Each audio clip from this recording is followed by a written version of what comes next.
Assalamualaikum warahmatullahi wabarakatuh. Saya Mutia Wayuni, NPM 50252. Saya dari kelas 1B.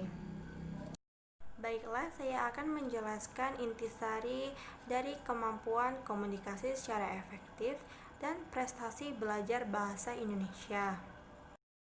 Yang pertama, kemampuan komunikasi secara efektif. Kemampuan atau ability adalah kecakapan atau potensi seseorang individu untuk menguasai keahlian dalam melakukan atau mengerjakan beragam tugas dalam suatu pekerjaan atau suatu penilaian atas tindakan seseorang. Komunikasi efektif terjadi apabila sesuatu atau pesan yang disampaikan komunikator dapat diterima dengan baik atau sama oleh komunikan, sehingga tidak terjadi kesalahan persepsi. Komunikasi secara efektif merupakan salah satu aspek kepribadian yang berperan besar bagi keberhasilan seseorang.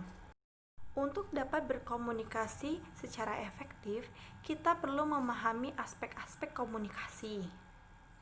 Aspek-aspek komunikasi yang paling penting dalam komunikasi secara efektif terdiri dari yang pertama yaitu komunikator, yang kedua komunikan, yang ketiga media.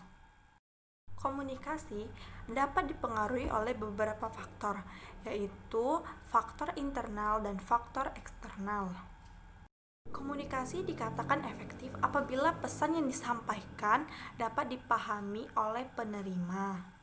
Strategi peningkatan kemampuan komunikasi efektif dapat dikembangkan oleh peneliti, yaitu dengan cara mengadakan diskusi dan latihan komunikasi secara terus-menerus. Kriteria kemampuan komunikasi efektif yaitu 1. Pemahaman, 2. Kesenangan, 3. Mempengaruhi hidup, 4. Memperbaiki hubungan, 5. Tindakan. Yang kedua, prestasi belajar bahasa Indonesia. Pengertian belajar. Belajar adalah suatu proses melihat, mengamati, memahami sesuatu yang berlangsung di dalam diri seseorang, yang mengubah tingkah lakunya, baik dalam berpikir, bersikap, dan berbuat. Pengertian bahasa.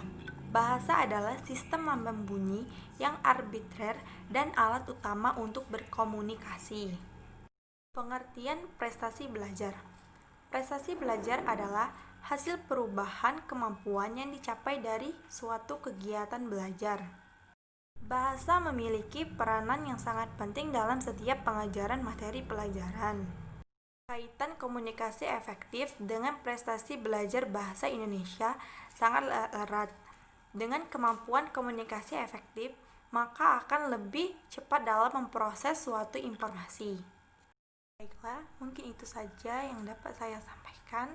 Lebih dan kurangnya saya mohon maaf. Saya akhiri. Wassalamualaikum warahmatullahi wabarakatuh.